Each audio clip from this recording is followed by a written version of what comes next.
Hi, my name is Kelsey. Nice to meet you. Hi, nice to see you again. My name is Kelsey, and I am your athletic trainer. I'm not sure if we've met, Mom, but nice to meet you again, and nice to meet you as well. As y'all are probably both aware, your son, you have endured a few concussions in a very short amount of time, and um, from what our medical staff has seen and what we've um, gathered is that you could potentially have a neurocognitive disease. And I know that sounds super scary, but I want you to be okay, and I want you to know that this is something that we can all overcome and that we can help you get through this process. So basically, what that is from over time, continuous traumatic events or injuries to your brain has progressed into the state of a neurocognitive disease.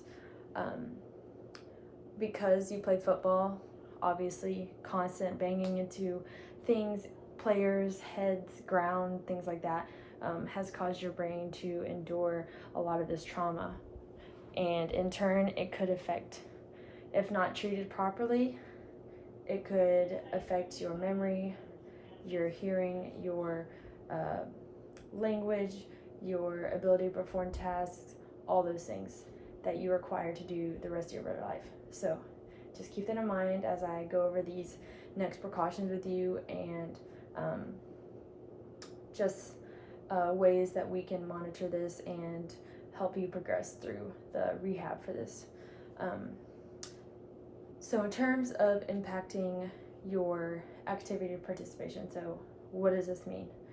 So unfortunately, I do think that, well, I and your medical team, your doctors and your physician believe that playing football may not be the smartest thing for you to do right now, let alone the rest of your life. And I know, coming from experience as a former athlete, I was taken away from my sport at a young age, actually, so because of medical reasons. So I want you to know that the sport does not make you, and it is only a season of your life.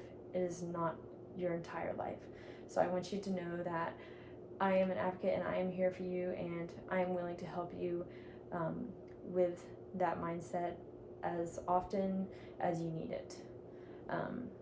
And so the way that we move forward with this, the way that we manage this condition that you're in, we first want you to know that this is not necessarily a lifetime thing. So this could very easily be a temporary thing that lasts maybe a month, maybe 2 weeks. We don't know, as medical professionals, a whole lot about the brain. There's so many things that the brain does that we are not in control of and not aware of how A plus B equals C. It doesn't always work that way. So bear with us and understand that we are doing our best in helping you progress through this. So in terms of long term, we first want to start with bed rest. So that's obviously, not an easy thing to do at the age of 14. Obviously, Mom, you can attest to that. But for now, we want to advise you to stay on bed rest and don't worry about your schoolwork. Maybe Mom, maybe Dad, maybe a classmate can go up to the school and get your class work for you, and maybe you can do that as you can and as tolerated. In terms of, say you experience some headaches, some pain in your forehead, things like that, your MD could potentially prescribe you some pain medications like endomethacin to kind of relieve that headache pain, because we want to limit the pain as much as possible. And in terms of, whenever I mention like speech problems or potentially like fine motor skills, if you feel yourself not being able to remember how to do those things, we could look into occupational therapy options, so we can teach you like how to maybe write cursive again, or maybe how to pick up fine objects or little tiny objects, things like that. And we could also look into speech therapies. So maybe you're having trouble pronouncing words that have the R in it, or they start with a little R, but prior to your injuries, you didn't have those problems. That could easily be fixed or improved with speech therapies. So, like I said, we are here for you, your medical team, your physician, myself. We are all here for you guys. And if you have any questions right now, and if you don't, that's totally okay. That's a lot of information, but after you leave, you have my number, you have my card.